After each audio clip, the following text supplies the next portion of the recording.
Josh, if you could, just before we get started, I see a number of log-ons that are not muted.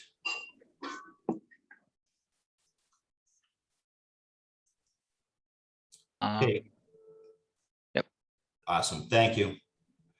Good evening, everybody. Go ahead and call the Bridgewater Town Council meeting to order. It is Tuesday, December 7th, 2021. It is 7:02 p.m. I'd ask that we all please rise for the Pledge of Allegiance. Pledge allegiance to the flag of the United States of America, to the Republic which stands one nation, under God, indivisible, liberty, and justice for all.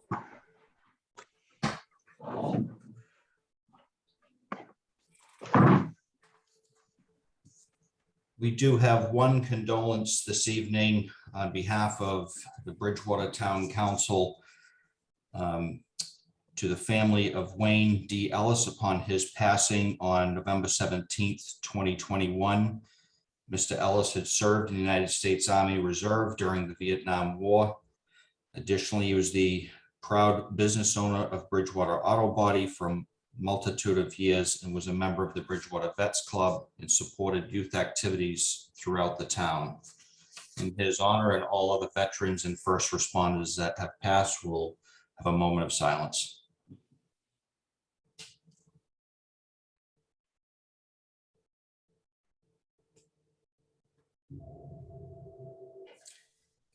Okay, as a reminder, this meeting is going to be aired live and recorded pursuant to Section 20 of Chapter 20 of the Acts of 2021, an act relative to extending certain COVID-19 measures adopted during the state of emergency.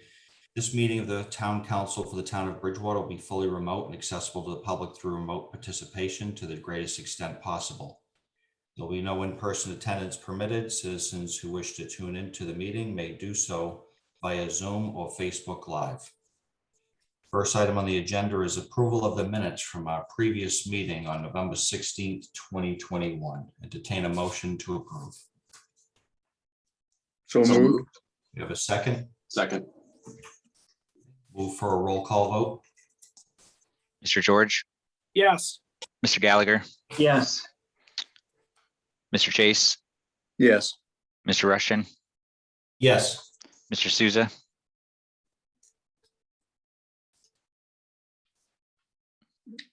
Mr. Souza, You're you're on muted. mute. Yep. Yes, my vote. Sorry. Thank you. Mr. Moore, Yes. Mr. Wood, Yes. Mr. Columbotus. Yes. Thank you. 8 in favor, 0 against. Okay, moving on to item B, announcements from the president. I have none. Item C, proclamations. We have none. Item D, citizens open forum. Do we have any citizens wishing to speak during citizens open forum?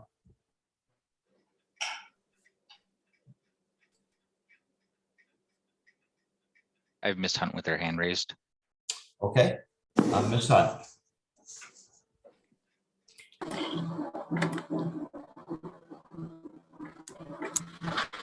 Thank you very much. Kenny Hunt, 80 Austin Street, speaking as your town clerk. And wishing everyone a joyous holiday season, past, present, and future.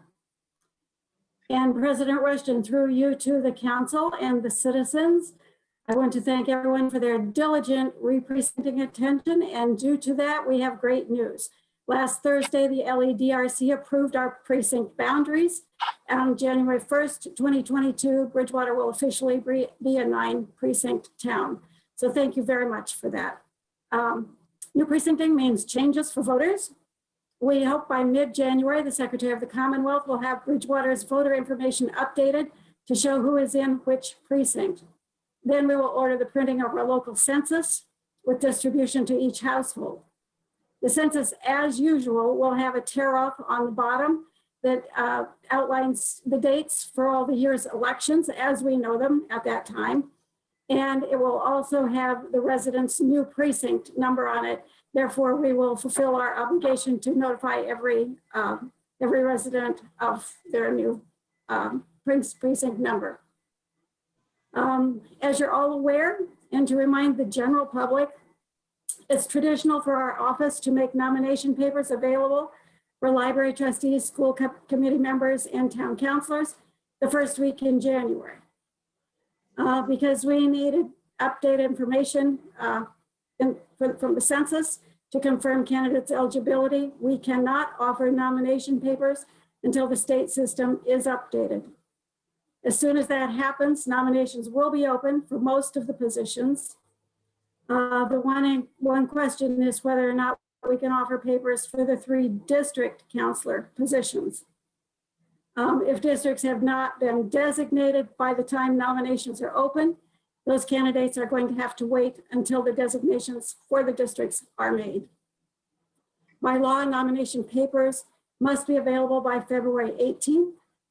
The last day will be March 3rd, 2022, and they must return to the clerk's office by March 7th. Works to designate districts. I suggest not tarrying very long, since collecting signatures for a district seat will be more time consuming than gathering signatures for an at-large seat. And we don't want to disadvantage those candidates. And then as of right now, we've been informed that our first election with the new precincts will take place on January 29th. Bristol Plymouth Regional Vocational School has received the go-ahead from the Massachusetts School Building Authority to build a new facility. Bridgewater and 6 other communities are part of the BP Regional Agreement and thus must approve the project. All 7 towns and cities must vote on the same day at the same time.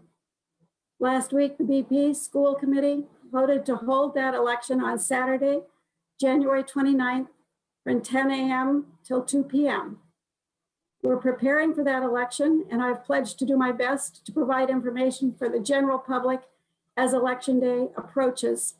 There may be a snag. Some people are trying to change that election date. They're petitioning the Mass School Building Assistance for a change of date to spring. Bridgewater's not supporting that.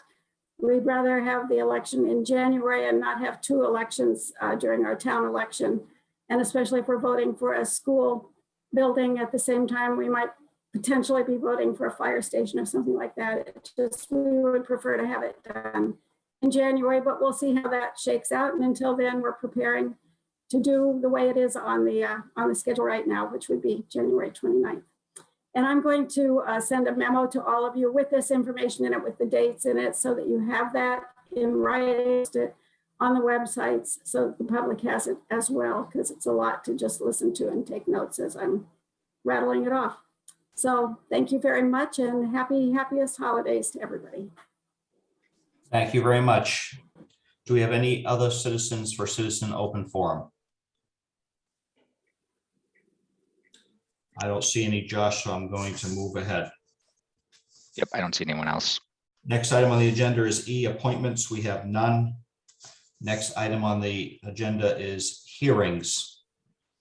First hearing A, Order 0 FY 22-025, tax classification residential factor. It is approximately 7:10. Go ahead and open the hearing. The Budget and Finance Committee this evening in their meeting voted 3-0 to recommend. And on their meeting held on 12/1/2021, the FinCom voted 8-0 to approve. I would defer to the town manager if there's actually a presentation on this. There is, Mr. President, our stellar assessor, Chief Assessor Shelley McCauley, gives a brief presentation to the council every year, both to inform and also to sort of educate those who don't know how we come up with the tax rate. So the point of tonight is the council has to vote whether or not to adopt a tax classification factor of 1, residential factor of 1. Essentially, that means that all of the properties in Bridgewater, real estate properties in Bridgewater, get taxed at the same rate. Something other than 1, and certainly Shelley can explain this, but something other than 1 would mean that residential taxes would be, the tax rate would be slightly different than the commercial industrial rate. So if amenable, I will turn it over to Ms. McCauley to give you a little bit of a presentation. Excellent. Thank you. Welcome back. Okay, good evening. For the public hearing tonight on the issue of adopting the tax levy percentages for fiscal year 2022, I will present information and the data relevant to making such a determination. The Board of Assessors have determined the assessed valuation of all taxable real and personal property reflecting full and fair cash value as of January 1, 2021, as required by Mass General laws. The information was submitted to the DOR and approved on October 22nd, 2021. The assessed valuation breakdown is as follows. Class 1 residential is $3,263,143,898. Class 3 commercial is $239,901,202. Class 4 industrial is $131,440,150, and class 5 personal property is $107,530,240, for a total taxable value in the town of Bridgewater of $3,742,015,490. Therefore, the residential percentage share of the tax levy at full and fair cash value is 87.2, same as last year. The commercial, industrial, personal property percentage shares of the tax levy at full and fair cash value is 12.8, same as last year. And calculating and setting the tax rate is a component of a larger process we call the recapitulation process. A municipality's entire budget plan for the fiscal year is laid out on the recap sheet. It lists all appropriations made by the legislative body since the previous year's tax rate was set. Anticipated and actual sources of revenue other than personal property, such as state aid and estimated local receipts, are also identified. The difference between the appropriations and revenue from these sources must be raised through property taxes. This difference is called the tax levy. The total amount to be raised this year is $83,008,679. The estimated receipts from other revenue sources is $29,423,017. Therefore, the estimated tax levy for fiscal year 2022, which is the revenue a community can raise through real and personal property taxes, is $53,585,662 rounded. The levy limit, the maximum a community can raise in a given year, is equal to the prior year's levy limit plus amended new growth, the annual 2.5 increase, new growth, and overrides. Fiscal year 2021 levy limit was $46,306,480. Amended new growth was 1,198. 2.5% equaled $1,157,692. New growth this year was $1,627,617, for a total of $49,092,087. Therefore, the estimated levy limit for fiscal year 2022 is $49,092,987. This is an increase of $2,786,507 from the previous levy limit. To calculate the fiscal year 2022 maximum allowable levy, you take the fiscal year levy limit of $49,092,987 plus the debt exclusion, which is $4,513,704, to come up with the total maximum allowable levy of $53,606,691. The difference between the maximum allowable levy of $53,606,691 and the tax levy of $53,585,662 is the excess levy capacity. The excess levy capacity for fiscal year 2022 is estimated at $21,029.18. You, the town council, must decide the percentages of the tax levy each class of real property and personal property will bear each year. To do so, a residential factor is adopted. The residential factor governs the percent of the tax levy to be paid by each class. The adopted factor cannot be less than a minimal residential factor, which is calculated by the DOR. This year, the MRF is 92.6624. If a factor of 1 is adopted, the tax rate would be the same for all classes. This rate is determined by dividing the tax levy by the total value of the taxable property in Bridgewater and then multiplying that result by 1,000. So the estimated fiscal year 2002 tax levy is $53,585,662 divided by the value of the town, which is $3,742,015,490, which equals 0.01432 multiplied by 1,000 with an estimated tax rate of 1432. I have included in the handout different what-if scenarios, which shows the residential factor of 1 through 92.6624 and the prospective share percentages, levy amounts, and estimated tax rates. Also, please note that the total tax levy remains the same, shifting the tax burden from the residential class to the commercial, industrial, personal property classes does not increase the amount of money that will be raised through property taxes.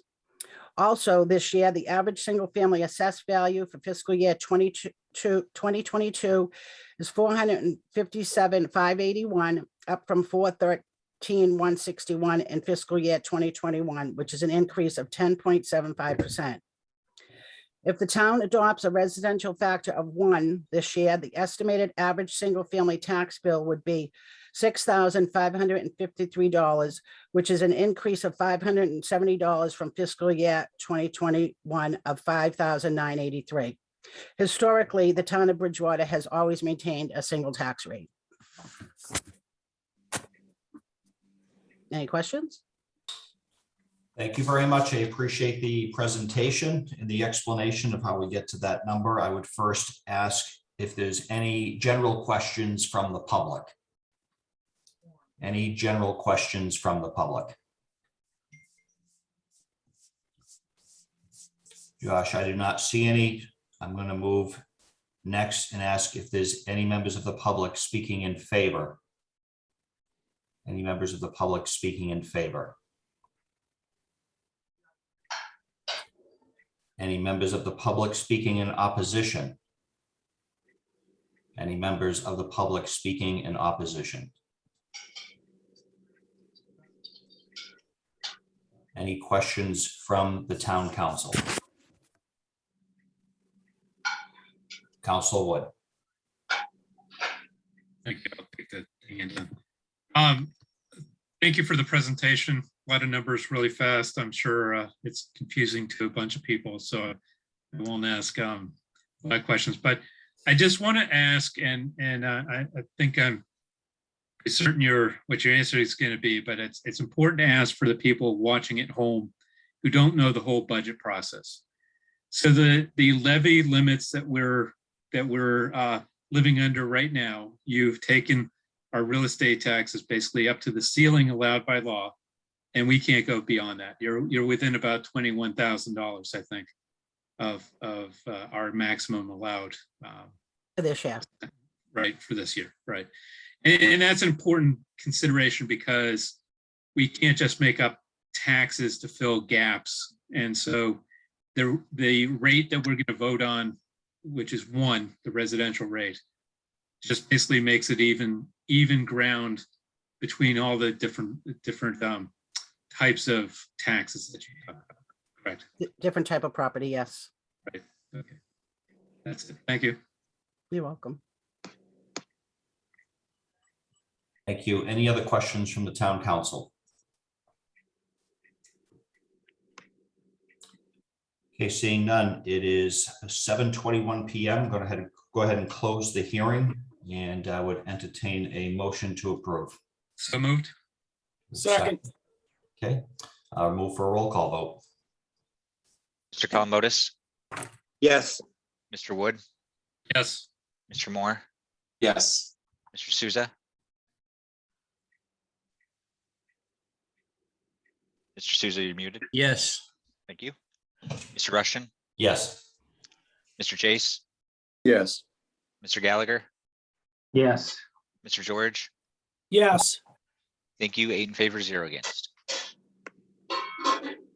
Thank you. Our next hearing is hearing B. It's order 0FY22-030, capital plan fall 2022.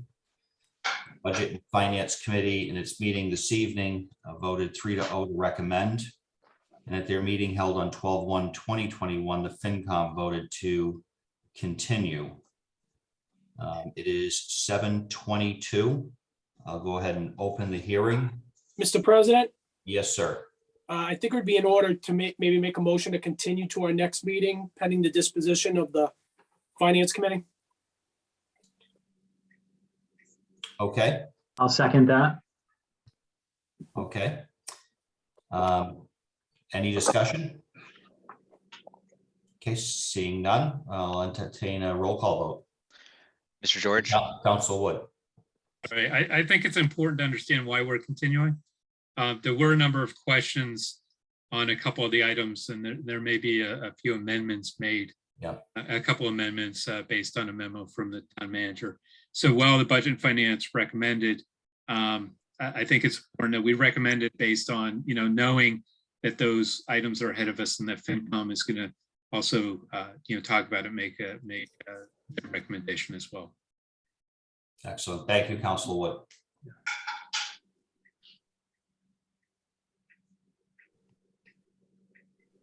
So move for a roll call vote, Josh. Mr. George, Yes. Mr. Gallagher, Yes. Mr. Chase, Yes. Mr. Rushton, Yes. Mr. Souza, Yes. Mr. Moore, Yes. Mr. Wood, Yes. Mr. Columbotus. Yes. Thank you. 8 in favor, 0 against.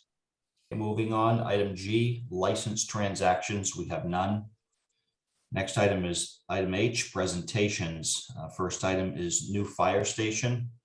We have invited Brian Humes this evening to provide a presentation. Just as a brief overview, Brian will present sort of a high-level recap of the last presentation we had, just to catch the community up to speed, and then get into more detail of what happened since then. I'm just going to pass off to Michael Dutton if you have a few words, and then we'll have Brian do his presentation. Thank you, Mr. President. I really don't have a whole lot, but I will introduce Brian. Brian is an architect with Jakunski Humes, specializing in both police and fire departments, and has done a fair number of work throughout New England, but certainly also here in Massachusetts. So I will let Brian walk through this. As the council knows, but the public may not, we appointed a committee, ad hoc committee, to essentially work with Brian throughout this process. And what he has come up with is the product of certainly his expertise, but also the committee's input on what type of facility we need. So with that, I would introduce Brian, and I assume that Josh will allow Brian to share his screen. Thank you. And let's start this.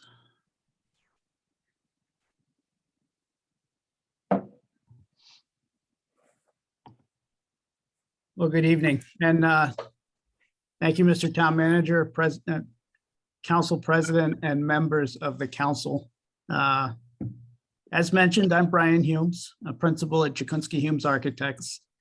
And I want to just give, as Chairman Rushton commented, a very high level review of our work that we've been doing with Bridgewater Fire. It all started back in February 2020. And I just put this slide up here just to show that this discussion has been going on for some time.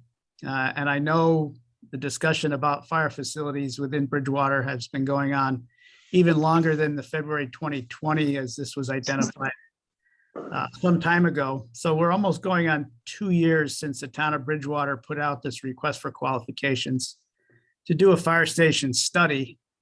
We were brought on board in July of 2020. So I have about a year and a half's worth of work to run through on a very high level. What we were asked to do and our contract assignment with the town of Bridgewater was broken into 4 steps. First was to analyze the existing headquarters and develop a space needs assessment for the fire department. The next step after that assessment was completed was to do site evaluations. And we looked at a number of sites and determined if those sites met the criteria of the space needs and site needs assessment. Only after the sites were evaluated, then we proceeded to do schematic design, where we translated the space needs assessment into floor plans and architecture for the selected site. And then the final piece in our assignment was a professional cost estimate. As of tonight, we've completed all 4 of these phases. And within the contract, the town of Bridgewater was to give us approval to move from phase to phase. So we were only to get to site evaluation once the town was satisfied with our needs assessment. And then subsequently, we could only go to the schematic design phase once the town was satisfied with the site and so on. So they had some checks and balances. We were working with the building committee on this, and we had done some preliminary presentations to the council.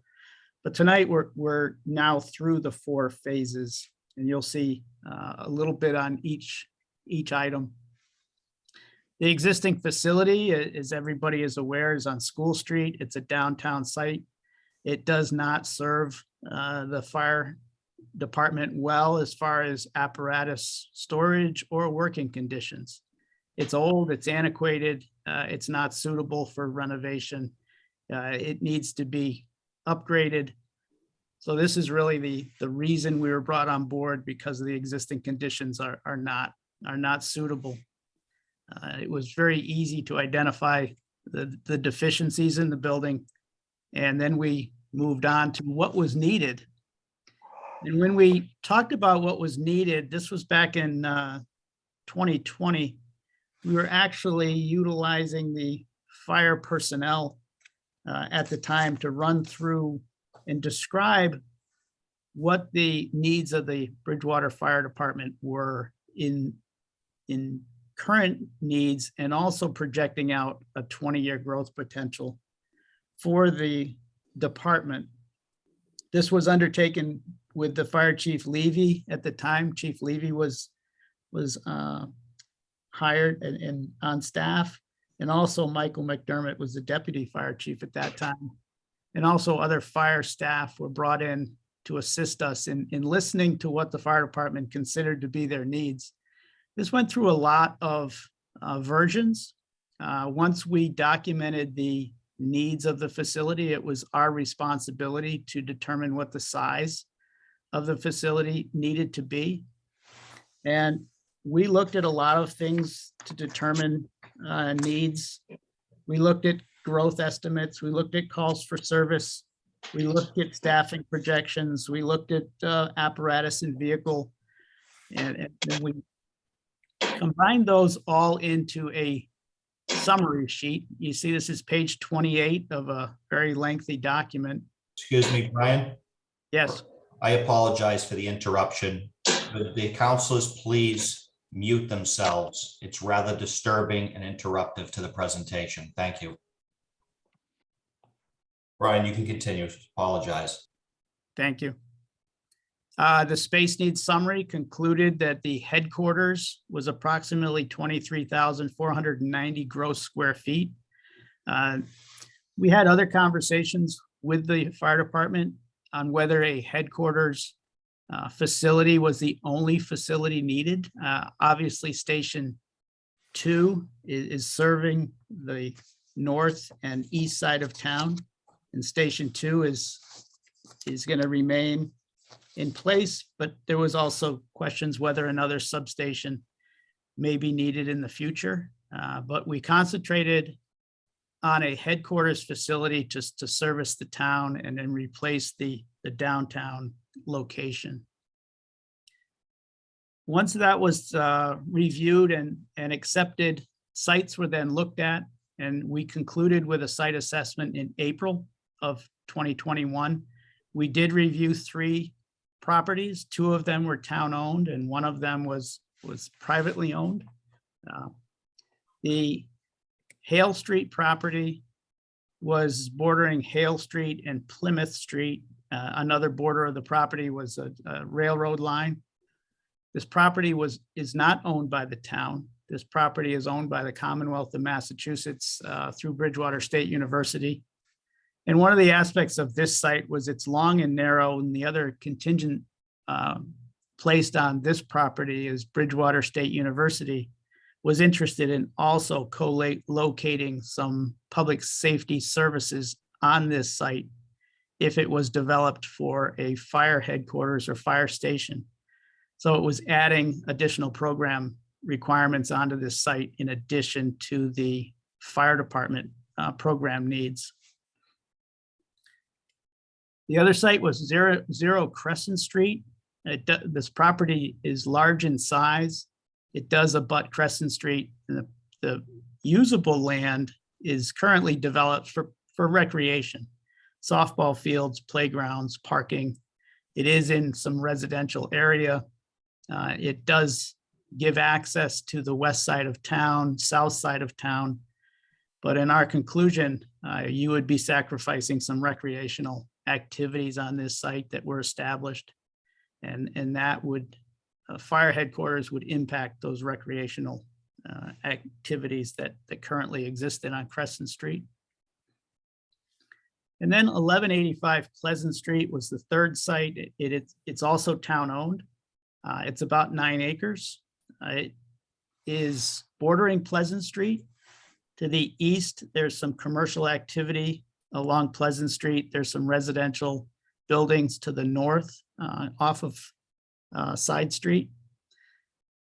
Eversource has a substation that's located to the north and to the west of this site and bordering the property. But it is adjacent to a main east-west route through Bridgewater.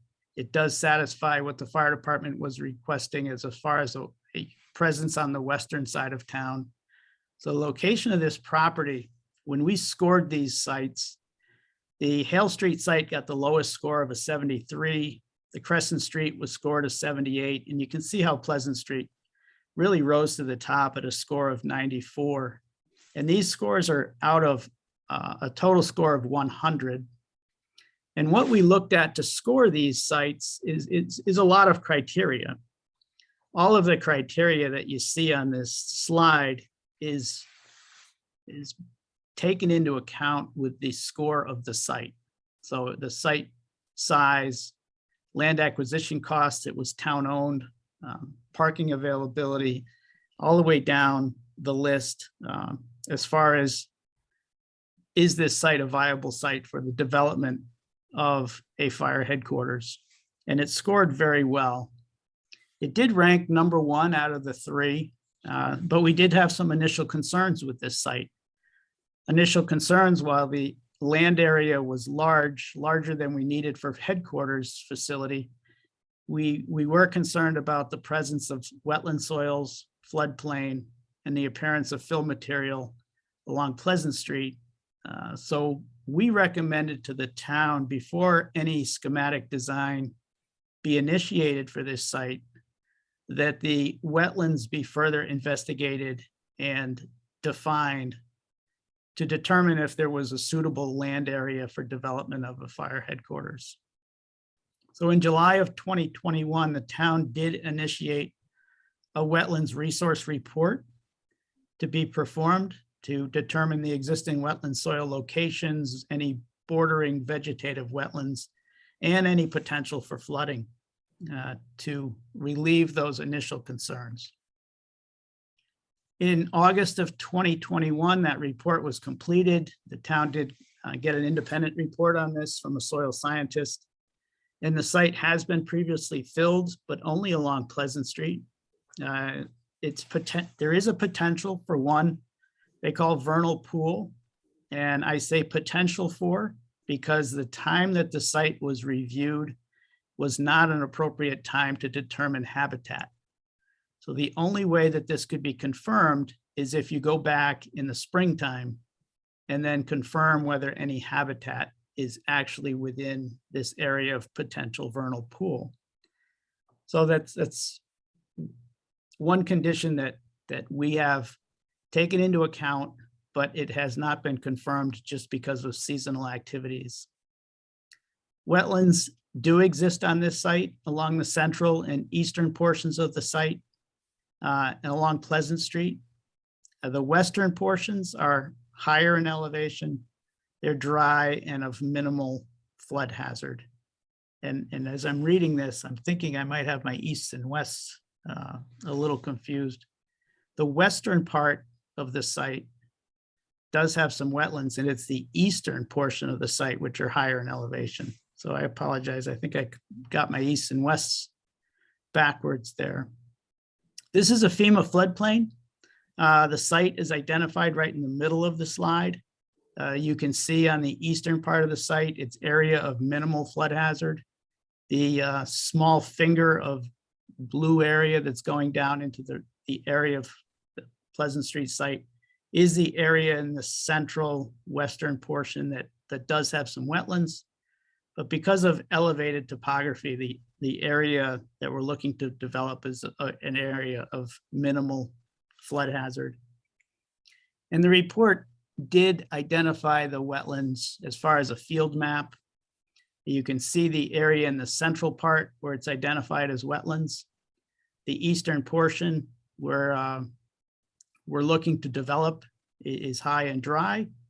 And the area to the lower right where you have the red area and it says PVP, that's the potential for a vernal pool. If this is identified as a vernal pool, it does come with a 100-foot buffer, which has to be respected. So any site development is not allowed within a 100-foot buffer of a identified vernal pool. We've taken the conservative approach with our designs to say, let's assume that it is a vernal pool. Let's assume that the 100-foot buffer does exist. Although further identification in the springtime would either confirm or deny that finding. But we've taken the conservative approach. With our design, we have come off of Pleasant Street to access the site, access the area that is not wetland soils. You can see how we've respected the area of that potential vernal pool, the 100-foot buffer. We have 3 lanes that are exiting and entering off of Pleasant Street. 2 lanes to the right are for public access and egress. The 3rd lane to the furthest to the left is an egress only lane for fire apparatus to get from the apparatus bays out onto Pleasant Street with unfettered access to Pleasant Street. We have the area of the main headquarters in yellow, and another outbuilding to the top part of the slide is an additional outbuilding, stores the emergency generator, and also provides some covered parking for staff vehicles. 4 lanes are drive-through configuration. The main administrative and office space for the fire department is to the right on the plan. Visitor parking is to the front of the building and to the right side of the building. Staff parking is to the top. And we have a total headquarters building here of 24,523 square feet. But within that 24,523 square feet is future expansion space built into the building. Because of the site, because of the size of the site, we wanted to also factor in what could be done for future. And we'll show you areas of future expansion that have been built into the plan. So we're accommodating anything in the future that the facility may require. To the top of the plan, you see an area that's identified as passive recreation. Within the acquiring of this site through the town of Bridgewater, acquired this site, and the deed had listed some passive recreation use. This could be passive recreation as far as trails, walking paths. It has not been completely defined, the scope of that recreation area. walking trails and paths can go through wetlands, so these paths could be extended further into areas of wetlands or around the property. So we've accommodated the current deed on the property to also include some area of passive recreation. So that's how the building sits on the site and is being proposed. The main floor level, as the main floor level suggests for fire apparatus, you see the 4 areas to the 4 bays that are drive-through to the left. We have identified all of the vehicles, both current and planned vehicles that could be housed within those 4 drive-through bays. And you can see we have some area for future expansion within the bays. To the left of the bays are support facilities. Lower left is a training tower.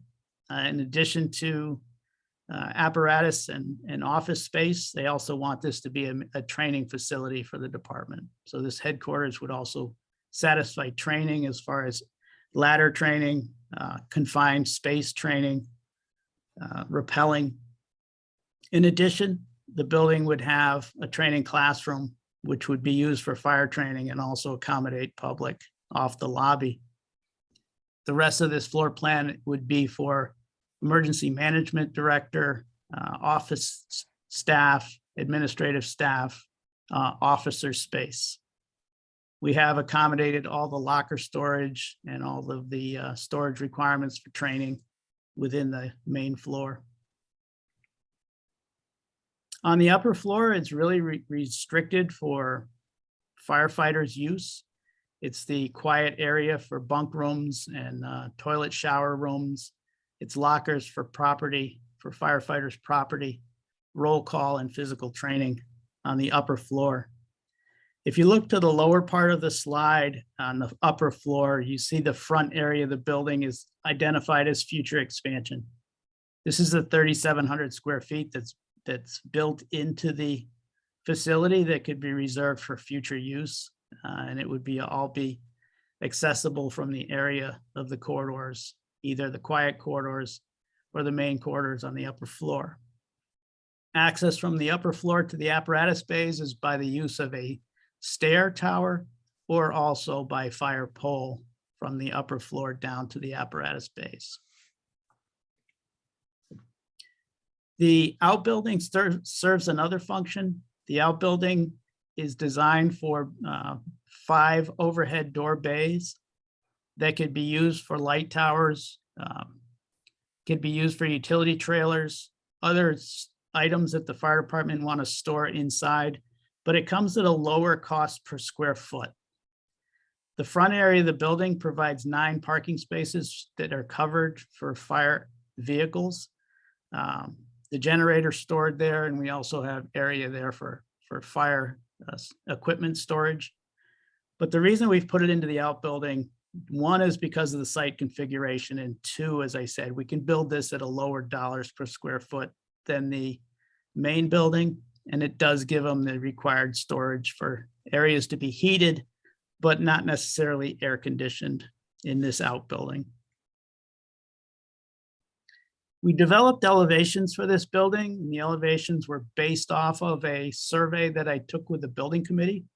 As far as what does the building committee feel the look wants to be, the overall architecture of the building, what would be appropriate for a municipal building in Bridgewater that wants to last 50 years. So the materials were taken into account and then developed further into a rendering, which shows a masonry exterior, aluminum windows, durable materials, metal roofs. We've also talked about sustainable issues for this being solar panels, wind generations, and other sustainable approaches that we could take to make the energy costs on this building lower than what's anticipated. The training tower is a major feature on the facility. You can see how the training tower supports vertical training, whether that's ladders, rappelling, ropes. This can also be used for interior training or drying of hoses within the training tower itself. So it has a multi-function use, both for interior training and exterior training. The last piece was the professional cost estimate. We had to determine how much this was all going to cost. The $4 signs that I have there are significant because they have 4 different components to how much this costs. Each component has to be understood further. 3 of the components are your hard costs, soft costs, and then an owner's project contingency. Those are standard for any building project.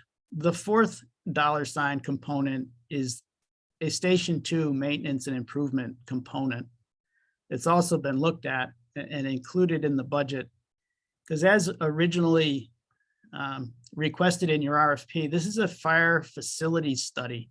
So it's really a study looking across all of your fire delivery methods and your fire facilities. So the 4 components, hard costs, soft costs, owner's project contingency, and Station 2 improvements, have all been incorporated into what we're presenting as a total project budget. So those 4 components, the second one being soft costs, these are all related owners project costs that have to be factored into the overall project, but go above the hard costs, just being hard costs for construction and site work. These are all things that the town is responsible for paying and then fulfilling the obligations for. So those are typical soft costs for any municipal project, but they've been tailored, costs have been tailored for your proposed project. As far as an owner's project contingency, it's really a number that the owner puts into a project for any unknown or identified or unanticipated costs. They really haven't been identified to go anywhere, to spend, to be paying for anything. And typically that contingency is a percentage of your hard costs. For this project, we've included it at 10%. We did receive a professional cost estimate for the hard costs, the construction and site work. That was received in October of this year. The total estimate for hard cost was $16,635,694, or it related to $514 a square foot for the building. It was broken down into site improvement costs, costs for the main building, and then costs for the outbuilding to both furnish those buildings and do the associated site work. If there's anything that's more difficult to do right now in this environment is to try to put together cost estimates. Cost estimators right now are being conservative just because of inflationary concerns, supply chain issues, pandemic related costs, and everything having to do with construction related costs right now are very difficult to try to determine what an accurate cost estimate is. So what they've done is they become conservative.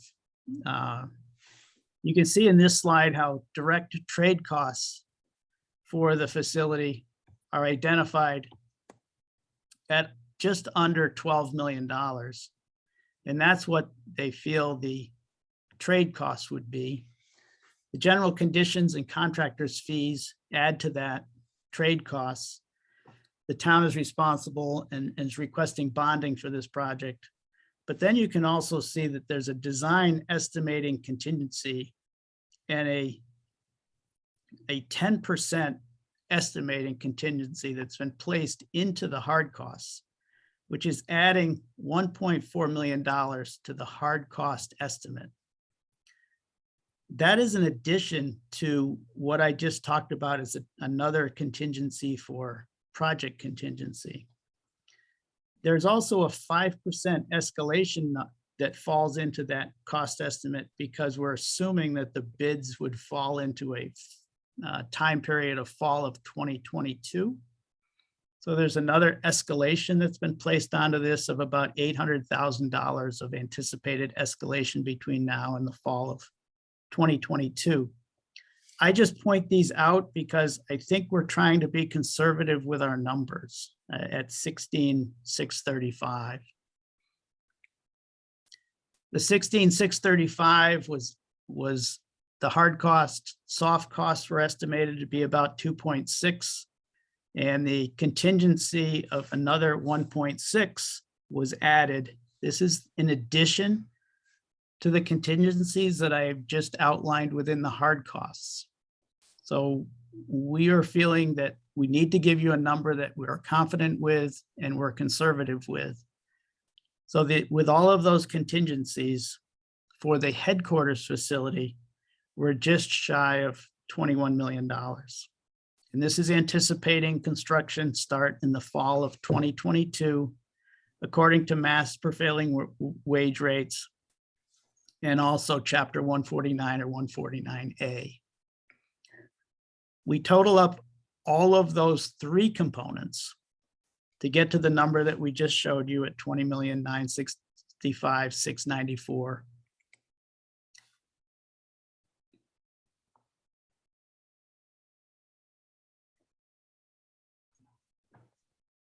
The costs have been escalated.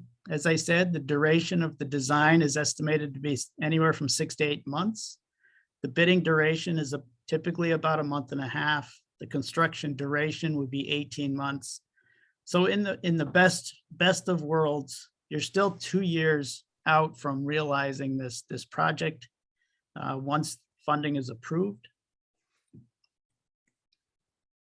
It would meet all of the accreditation standards for fire facilities, all building code standards, energy code standards, OSHA standards, accessibility requirements. The building code requires us to design this as an essential facility, meaning that it is a facility that is withstanding natural disasters. So that adds to the structural requirements of the building. It would meet local zoning regulations. We would have to get local land use approvals because we are going to be developing this in a buffer area for the wetlands. It really improves the working conditions for the fire staff, and it's designed for future expansion. Everybody needs to realize that the current project status is only in schematic design. There's still a lot that has to be done once funding is approved. The Building Oversight Committee would continue. You would have to put out an RFP and for OPM services, for architectural engineering services, and complete the project under Mass General Law, Chapter 149 or 149A. So while we've done a lot of work, it's still in a schematic design phase. And the fourth component of the cost was Station 2 maintenance and upgrades. We've discussed this with the town and with the fire department, and we feel that a number of around $2 million would do exterior improvements, exterior outbuilding, and upgrade the HVAC equipment. Everything in that building in Station 2 is coming on almost 20 years old. It'll be 20 years old once we touch it. And a lot of things are just needing replacement after a life cycle of 20 years. So the total fire station facilities budget for fire station improvements is, right now we're anticipating and presenting that number as $23 million. So I thank you for the time. I also want to thank the building committee, the town manager, the fire chief, and all of the staff that have assisted us in putting this together. It's a lot of information that we've gone through very quickly, but we are still available to answer any questions or go back through anything that you've seen. Brian, thank you very much for the fantastic overview of where we've been over the last several years with this project. It's really exciting to see, just a schematic design of a building and what the potential is out on that site. I would open it up to any questions right now from the council, and then I would ask the town manager, Michael Dutton, just to talk about what the next couple of steps will look like for the committee and for the town. Council Moore. Thank you, Mr. President. Great presentation. I'm excited about the project. I have received a few questions from residents about the passive recreation component, and you did mention that that'll be defined at a later date. So I was wondering maybe if you could just talk a little bit about when we think we might have clarity to that. And then maybe as an add-on to that, a specific question was parking for that activity in a way that it doesn't interfere with the actual operations of the fire station. I don't know if you have information that you could share on both of those. Thank you. Yeah, that might be an answer that we kind of both answer. I know as far as public parking on the site, we have 24 spaces for public parking. For the majority of the daytime activity, that's more than enough to accommodate public on that site for passive recreation. The only reason we have that capacity on the site is if there's any meeting taking place in that community room. And those would typically be evening meetings that passive recreation would not be taking place, probably late in the day, dark time. So I think there's plenty of public accommodations for vehicles on the site without impacting the fire activities at all. And I think as far as how is that going to be defined, I think that really is a question that the town needs to review and answer, and what that scope might be into the rest of the site. Great, thank you. Question? Oh, Frank. Sure, Councilor Gallagher. Me? Councilor Gallagher. Oh, thank you. Go ahead. Just one question. Thank you for the presentation. On one of the drawings you had, it seemed to be that the station was set back quite a bit. Is that just the way it looks, or is the station going to be visible from Pleasant Street, or what is the distance down the driveway to get, to the station? I guess is what I'm asking. It is set back about. It is set back from Pleasant Street. It's set back a distance, but because of the approach lanes for exiting and egress and access, it will be visible from Pleasant Street. It's not going to be a building that sits right on Pleasant Street, but it will be visible from Pleasant Street.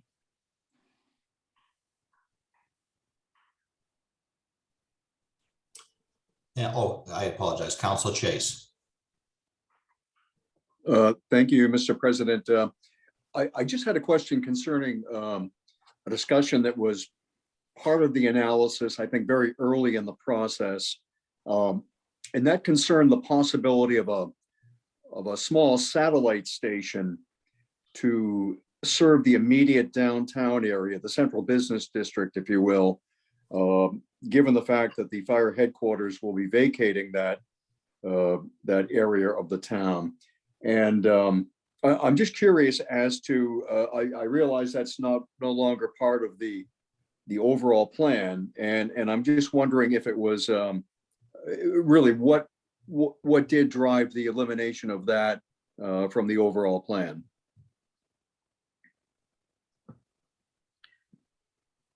And Michael, do you want me to answer that, or you want to take that question? Sure. I think at this point, it's probably a pretty simple answer. I think, Counselor, it was a matter of cost when we were early on in the process looking at the potential for 2 new buildings plus a substation that needed some improvements. It really was a matter of both capital cost and then, quite frankly, also operational cost, because we would have an impact to staffing.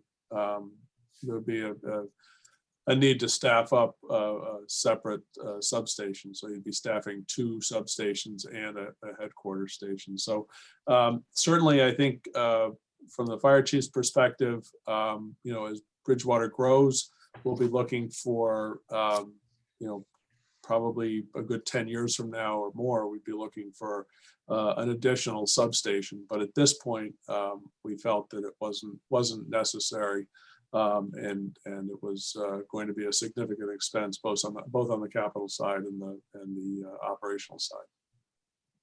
Thank you.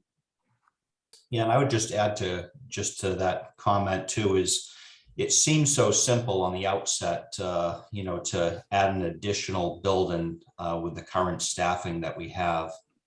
But when you really have conversations about operational procedure and structure and best practices in the fire service, you see a fire engine following an ambulance, and most people comment, I don't understand, if it's an ambulance, why is there a fire engine? But there's certain procedural and staffing and accreditation requirements that they have to meet. So although it makes sense on paper to have, 3 stations laid out with the men and women of the fire department that we currently have, it's not safe for them. It's not practical for them.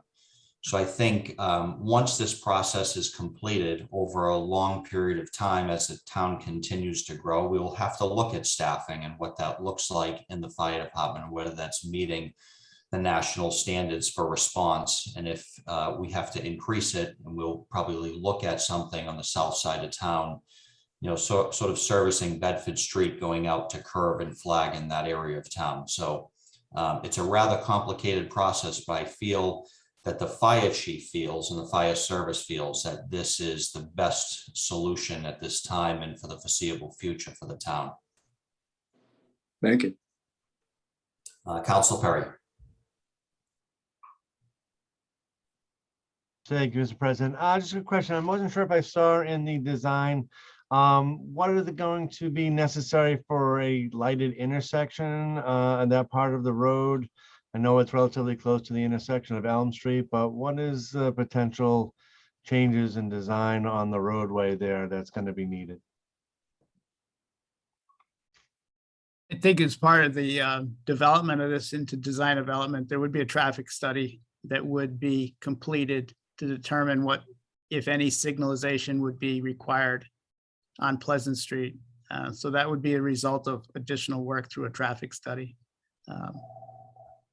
Okay, great. Thank you.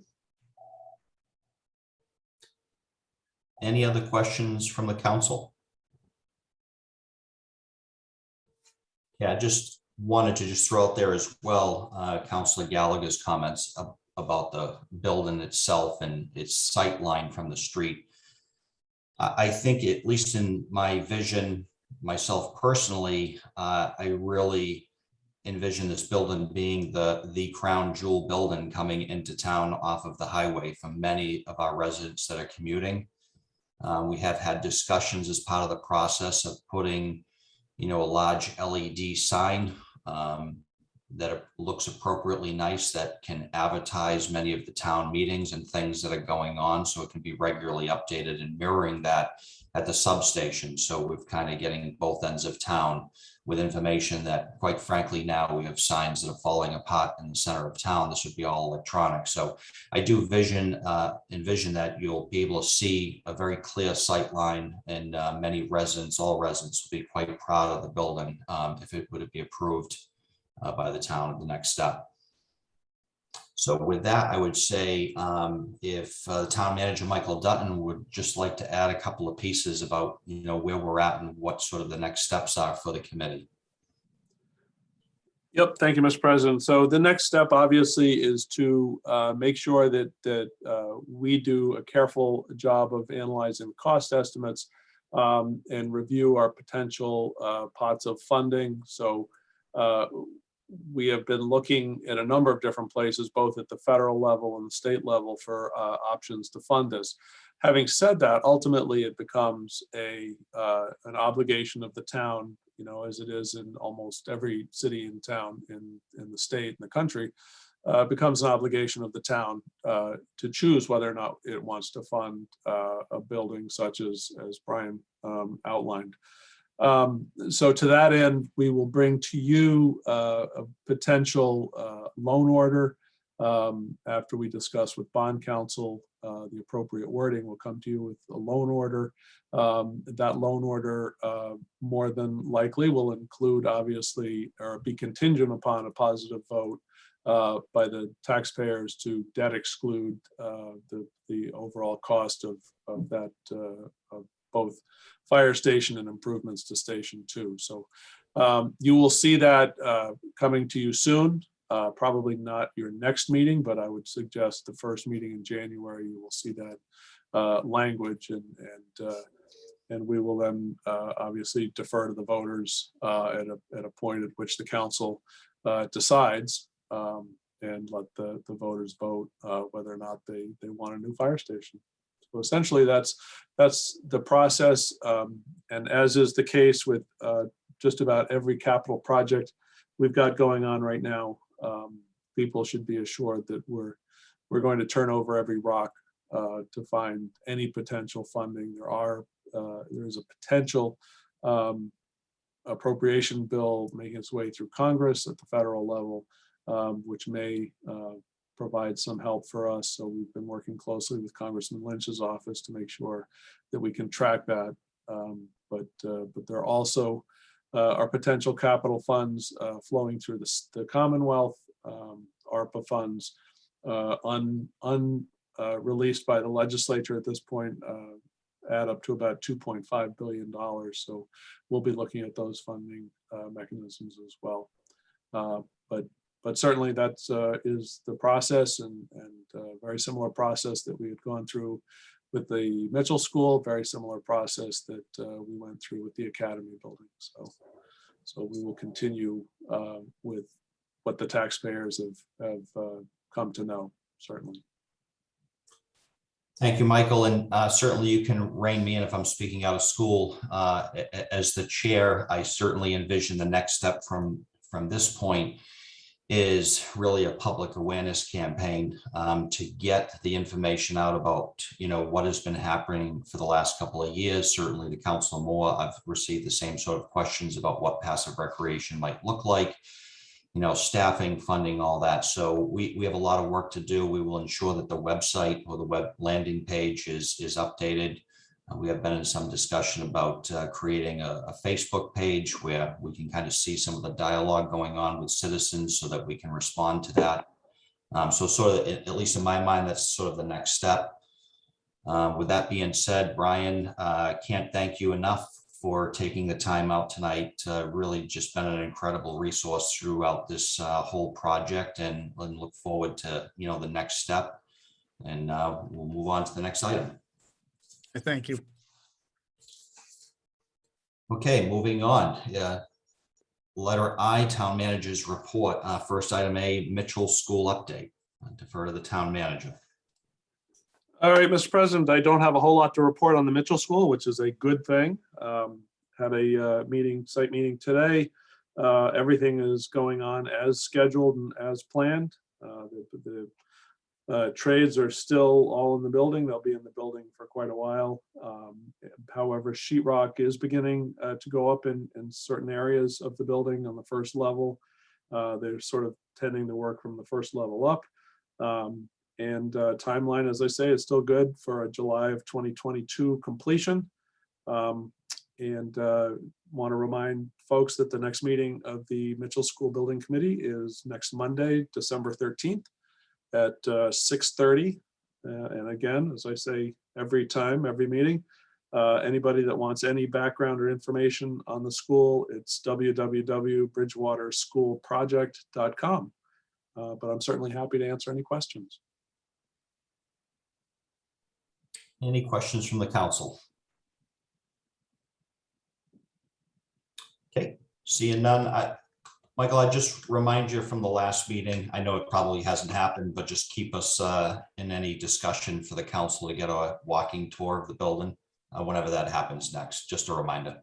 Yep, I did reach out to the OPM, and we are trying to coordinate an appropriate time and date when the building is least, most available, but least the least activity going on. So thank you. Is on the radar. I know I see, just as a suggestion, I'll just throw it out there, I see a lot of just very limited construction on Saturdays that actually might work for many of the council members as an option. Moving on, item B, COVID-19 update. COVID, not surprisingly, as it's been throughout the state and the nation, our numbers have trended up rather suddenly. We do have, in terms of town reported cases, we're up to 94. We have no hospitalizations that we know of. And again, I think I did this last meeting. I would caution with the prevalence of home testing and so forth, reported cases probably are those 94 are probably undercounted townwide, but regardless, we don't know of any hospitalizations. Vaccination rate is about where I said it was last meeting, so that hasn't changed significantly. We're about almost 60% fully vaccinated, and about 67% have at least one shot. But in terms of town operations, we don't at this point intend to alter any operations. Certainly don't intend to close town hall or anything like that. We do recommend that people wear masks if they're concerned about COVID when they enter the building. And so far we have not mandated that. Assuming that the acuity is reduced relative or compared to early on in the pandemic, I don't know that we will create a mandate for that at this point. But we do watch it very carefully, and we can certainly make appropriate decisions as we move forward. So that's what I have with COVID. I'm again happy to answer any questions. Okay, any questions from the council on the COVID-19 update?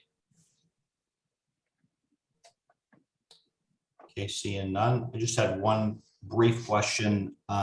With the numbers ticking up, any impact on town operations in terms of buildings being open or employees going remote? Thank you for that question, actually, because that reminds me to let council and the public know there's no major impact right now in terms of offices being closed. We do have offices that are impacted. So if it takes a little bit of time to return, get a call returned or schedule an appointment or what have you, I just ask people to be patient. So yeah, several offices have been impacted, and we do have some required protocols for positive tests that we have to adhere to, and certainly in some departments that has kind of put them at a disadvantage, but we're muddling through at this point. Awesome, thank you. Okay, moving on, item J, discussions. Do we have any discussions? Not seeing any. Moving on to K, committee reports. Any committee reports? Councilor Moore. Thank you, Mr. President. So just a quick update on rules and procedures. We met last week and primarily focused on the ordinances that support the redistricting effort. And we received some input from the town attorney. So you'll see the output of that work on today's agenda. We also identified a few gaps, some ordinances that we thought might need to be changed but hadn't been addressed yet. You'll also see those as new items on the agenda today. Thanks. Thank you, Larry. Thank you very much for the work on the rules and procedures. I know you guys are extremely busy right now, for sure. Yeah, sure. Thanks. Any questions for Councilor Moore? Okay, seeing none. Moving on to item L, legislation for action. First item A, Order 0 FY 22-026 BAA collective bargaining contract ratification. At the Budget and Finance Committee this evening, they voted 3-0 to recommend, and at their meeting held on 12/1/2021, the FinCom voted 8-0 to approve. Entertain a motion to approve. So moved. Second. Okay, for a roll call vote. Mr. Columbotus. Mr. Columbotus, you're on mute. Yes. Thank you. Mr. Wood, Yes. Mr. Moore, Yes. Mr. Souza, Yes. Mr. Rushton, Yes. Mr. Chase, Yes. Dr. Perry, Yes. Mr. Gallagher, Yes. Mr. George. Yes. Thank you. 9 in favor, 0 against. Item B, Order 0 FY 22-027 BAA collective contract appropriation transfer. The Budget and Finance Committee met this evening and voted 3-0 to recommend. And at their meeting held on 12/1/2021, the FinCom voted 8-0 to approve. Entertain a motion to approve. So moved. Second. Okay. Second, Move for a roll call vote. Mr. George, yes. Mr. Gallagher, Yes. Dr. Perry, Yes. Mr. Chase, Yes. Mr. Rushton, Yes. Mr. Souza. Mr. Souza, you're on mute. Yes. Thank you. Mr. Moore, Yes. Mr. Wood, Yes. Mr. Columbotus. Yes. Thank you. 9 in favor, 0 against.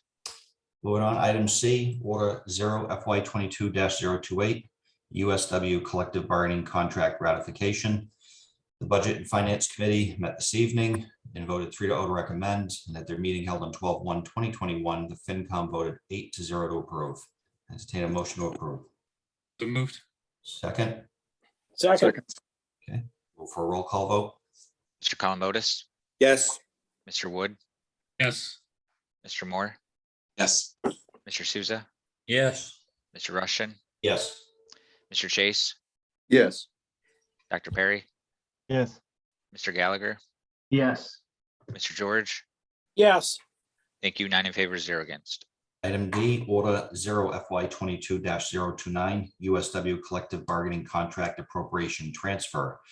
The Budget and Finance Committee on its meeting this evening voted 3-0 to recommend, and at their meeting held on 12/1/2021, the FinCom voted 8-0 to approve. Entertain a motion to approve.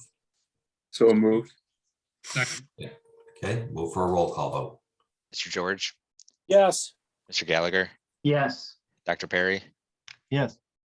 Mr. Chase, Yes. Mr. Rushton, Yes. Mr. Souza, Yes. Mr. Moore, Yes. Mr. Wood, Yes. Mr. Columbotus. Yes. Thank you. 9 in favor, 0 against. Item E, order 0 FY 22-031, rescind Curve Street loan order. The Budget and Finance Committee met this evening and voted 3-0 to recommend. And at their meeting held on 12/1/2021, the FinCom voted 8-0 to approve. Entertain a motion to approve. so moved. You have a second? Okay, Second. move for a roll call vote. Mr. Columbotus, Yes. Mr. Wood, Yes. Mr. Moore, Yes. Mr. Souza, Yes. Mr. Rushton, Yes. Mr. Chase, Yes. Dr. Perry, Yes. Mr. Gallagher, Yes. Mr. George. Yes, Thank you. 9 in favor, 0 against. Next item F, order 0 FY 22-032, Bridgewater Police Association contract ratification. The Budget and Finance Committee met this evening and voted 3-0 to recommend, and at their meeting held on 12/1/2021, the FinCom voted 8-0 to approve. Entertain a motion to approve. so moved. So moved. Second. Okay, move for a roll call vote. Mr. George, Yes, Mr. Gallagher, Yes. Dr. Perry, Yes. Mr. Chase, Yes. Mr. Rushton, Yes. Mr. Souza, Yes. Mr. Moore, Yes. Mr. Wood, Yes. Mr. Columbotus. Yes. Thank you. 9 in favor, 0 against. Moving on, item G, ordinance D, FY 21-011, amend Article 2. Playing the square. Okay. Amend Article 2, Section 2-1 of the Town Charter. At their meeting held on 11/30/2021, the Rules and Procedures Committee voted 3-0 to recommend approval as amended. Entertain a motion to send to public, advertise for a public hearing. so moved. Have a There- second? Okay, move for a roll call vote. Mr. Columbotus, Yes. Mr. Wood, Yes. Mr. Moore. Sorry, I might be coming out. Is there a discussion after roll call vote? This is one that actually does need to be amended. The Yes, sir. president should have called for discussion ahead of time. It's okay. I apologize. No on the motion then? So point of order is that discussion should have been held before the vote. That would have been the appropriate time. So. Yeah, I would backtrack. yeah,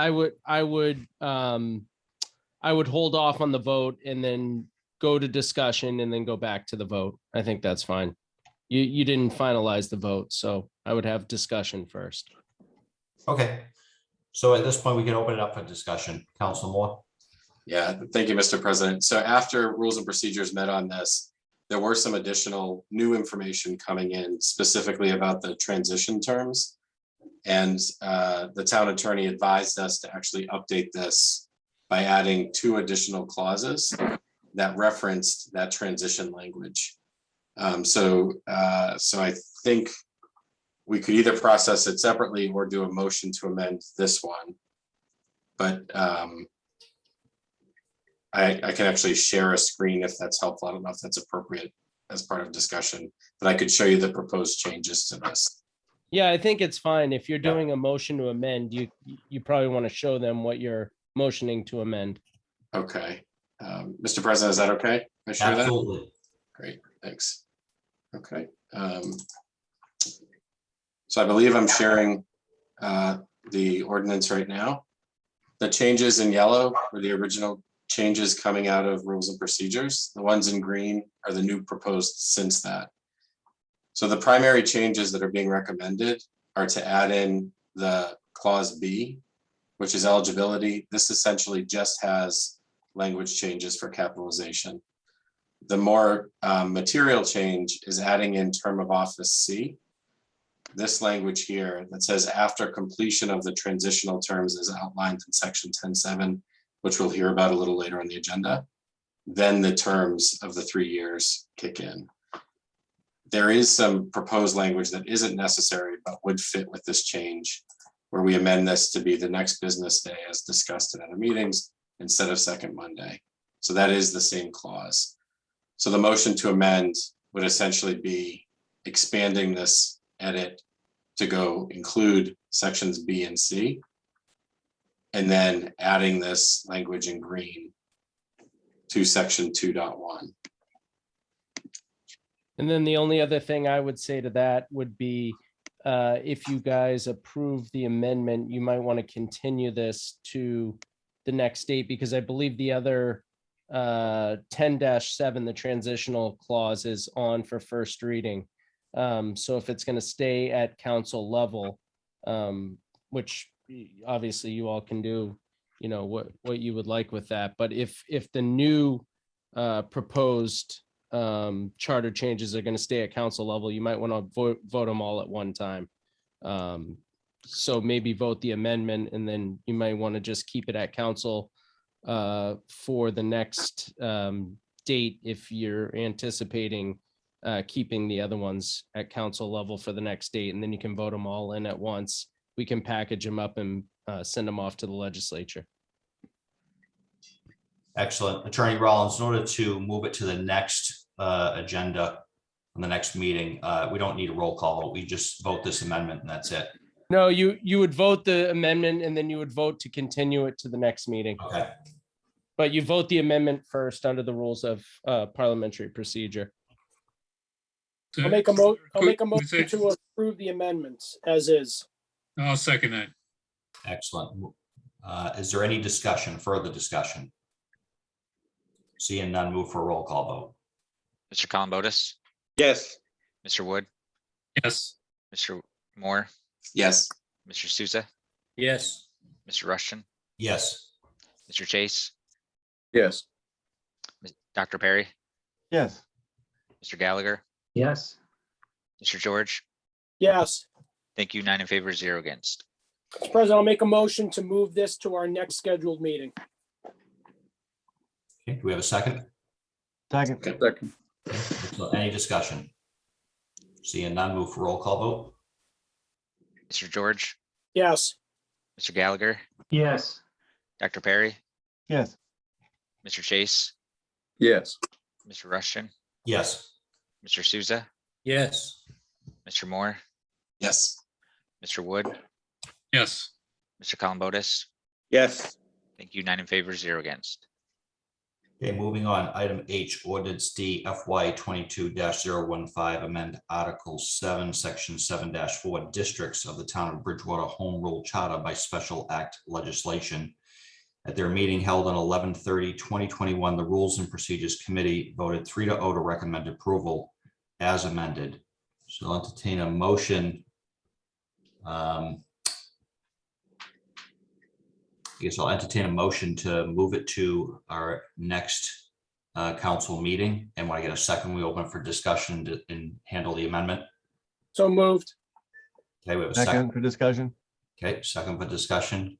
Councilor Moore, would you like to take this one as well? Yeah, this one essentially, we did review it on rules of procedures and recommended to pass it through as suggested. I don't think we had any changes to this one. Okay.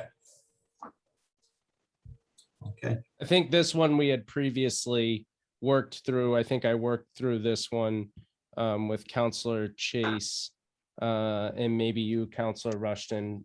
This is the one we had previously vetted and I think okay, was discussed in rules and procedures. okay.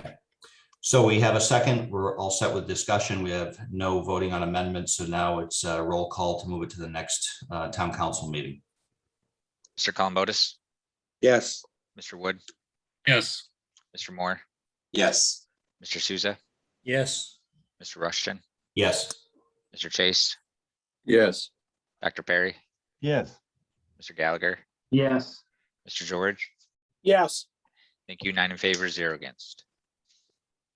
Okay, moving on, item I, resolution RFY 22-001, acknowledgement of the acceptance of catch basin cleanings at Maryland's Landing Land Reclamation Project. Entertain a motion to approve. So moved. Second, Second. any discussion? Seeing none, move for roll call vote. Mr. George, Yes. Mr. Gallagher, Yes. Dr. Perry, Yes. Mr. Chase, Yes. Mr. Rushton, Yes. Mr. Souza, Yes. Mr. Moore, Yes. Mr. Wood, Mr. Columbotus. Yes. Thank you. 9 in favor, 0 against. Okay, next item M, old business. We have none. Next item is N, new business. First item is A, ordinance D FY 22-016, amend Article 1, Section 1-9, definitions of the town of Bridgewater Home Rule Charter by special act legislation. For Councilor Moore. Great. This came out of rules and procedures as a recommendation by the town attorney. Current charter does not define precinct or district. So this adds definitions for both of those. And the language is borrowed from information published by the state. So this essentially just adds precinct and district to the definition section. So entertain a motion to refer to rules and procedures. Mr. President, Yes, sir. so just point of clarification, since it came from us, does it have to go back to us? Or can it just be? No, in fact, what you probably all should do, just to speed the charter changes along and get them at the same place procedurally, you may want to keep all these new ones at the council level. So vote to keep them at the council level. That way you can have them all procedurally in exactly the same spot, packaged, ready to go as one thing when you all vote on them. I think that's probably the easiest way to do this. Yep, so I'd make a motion to move to our next meeting. Second. Okay. Any discussion? Seeing none, move for a roll call vote. Mr. Columbotus, Yes. Mr. Wood, Yes. Mr. Moore, Yes. Mr. Souza, Yes. Mr. Rushton, Yes. Mr. Chase, Yes. Dr. Perry, Yes. Mr. Gallagher, Yes. Mr. George. Yes. Thank you. 9 in favor, 0 against. Next item B, ordinance D FY 22-017, amend Article 7, Section 7-3, little a, signature requirements of the town of Bridgewater Home Rule Charter by special act legislation. Councilor Moore. Sure. So this is based on the fact that in the new model, we're moving from a majority district to a majority at-large model. I think as everyone knows, the at-large signature requirement is 150 signatures, significantly higher really than I think most other communities. By comparison, New Bedford has 3 times our population and theirs is 50. Plymouth has twice our population and theirs is also 50. So our signature requirements are very high. And to avoid a situation where the signature requirement becomes an obstacle to participation in this new model, I'm proposing that we adjust these as part of the change so that an at-large position requires 60 signatures and a district position requires 40 signatures. I think this will increase participation, especially now that we've got a majority at-large model. Excellent, thank you. I entertain a motion to move to the next town council meeting, and then we'll open up for discussion. Okay. So moved. Okay, second. Second. For discussion. Okay. Council Perry?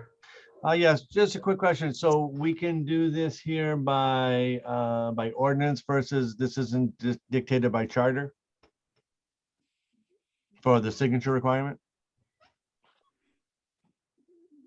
No, I believe it's a proposed charter change, correct? Yes. Oh, so we're Yeah. making a charter change by ordinance. Okay. Correct. Well, yeah, the ordinance is to approve it on your end and send it to the legislature to become a special act. Okay. All I right. just wanted clarification. Thank you. Yep. Council Gallagher? Yeah, I appreciate the recommendation by Council Moore, and I think it's good. Is this a time we can discuss this, make amendments now, or should we, this is just a first reading, let it come back next time? Yeah, I would say because it's just the first reading, yeah, let it come back next time, maybe percolate, and you guys can debate and argue over the edits, or if you want any, maybe on the next date. Thank you. Okay, any other discussion?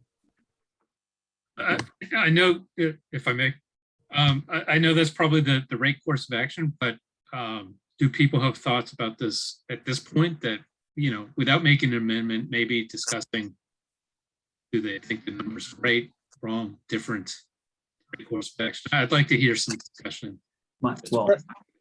Well, my thought is obviously 150 to 60 is significantly less.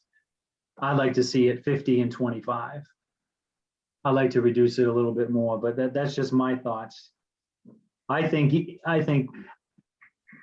this alleviates a lot of pressure, not pressure, but might alleviate a lot of concerns when people go to pull papers. They might, this certainly will probably increase participation in the elections because it'll be easier to get on the ballot. I'd like to see it 50 townwide and 25 district-wide. Those are my thoughts. Council. I'll just say, so being part of the rules and procedures, the last time we did the proposed amendments to the charter, I think we had adopted a little bit higher number, and I think that throughout all this discussion, right, bringing more people out and at large, especially if you've been around town for a while, these numbers aren't going to be difficult to get. Stand down at the transfer station for a Saturday, you'll be all set. If you're an at large, walk around town a little bit on a district, you'll be all set. So I'm perfectly comfortable with these. Council Chase? Thank you, Mr. President. I note the fact that I think Councilor Moore had circulated a list of towns on which he based his research, and the number of towns that actually fall at about number 50 for required signatures is very significant. In fact, it is just looking over the figures, it's probably about 90% of the towns that were surveyed. I think it's probably appropriate for us to be at the same place. I don't think by making it any smaller is going to be particularly more helpful to members of the general public. I don't think that we should, the number is rather arbitrary, but why don't we remain consistent with what the great majority of other towns have done in this regard? Thank you. Thank you. And Councilor George, I saw your hand up, it's disappeared. Do you have any additional comments? Nope. Nope, I'm good. I think everyone agrees that the number needs to come down. We just need to land on a number. Excellent. I'll move for a roll call vote. Mr. George, Yes, Mr. Gallagher, Yes. Dr. Perry, Yes. Mr. Chase, Yes. Mr. Rushton, Yes. Mr. Souza, Yes. Mr. Moore, Yes. Mr. Wood, Yes. Mr. Columbotus. Yes. Thank you. 9 in favor, 0 against. Okay, moving on to item C, ordinance D FY 22-018, amend Article 10, Section 10-7, time of taking effect. For Councilor Chase or Wood. Thank you, Mr. President. This, once again, is one of the never-ending series of amendments that have been proposed to be comprised as part of our charter amendment. Subsequent to the copy that you've received in your packets this evening, which were published for public review as well on Friday, we've received from Attorney Rollins some edits, which are largely stylistic edits, I would characterize them. There's really not a great deal of substantive change, but that will be the version, if you will, that we should be discussing. And again, I think consistent with what we're doing here tonight at our next meeting. I would propose that we circulate to the full council the edited version and use that as our starting point for discussion next time. Okay, thank you. Any additional comment? Mr. President. Oh, Councilor George. Yeah, thank you very much. So in reviewing this, and I believe I mentioned it the last meeting, my only concern is in regards to potentially not, and maybe this is more towards the town attorney, having flexibility in the actual date of the election. If we hold true to what we're going through, not only will we have proposed charter changes for the townspeople to vote on, but also new councilors. And my somewhat concern is that we just the plate will be very full.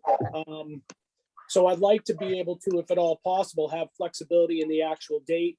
I would certainly support a special election, depending on the timing, so that we can split these two apart, both the charter changes for one election and then having the new councilors as a totally separate election, so that we can, basically give people the ability to read through both.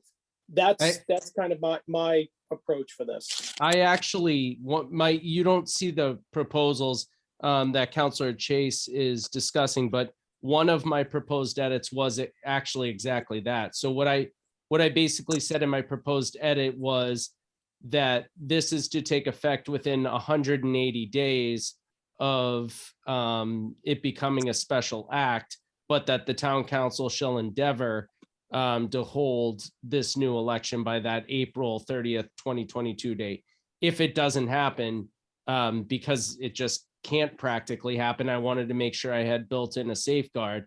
And so I did 180 days, which I think is actually almost exactly what they had done when we did the first charter change. So I did actually build that in. You would see that in those edits that I've done. Okay, great. Yeah, that's my only concern on this. So thank you. Yep. Okay, any other discussion? Council. Just a point of clarification. So this will become maybe to Attorney Rollins, just to clarify once again the steps.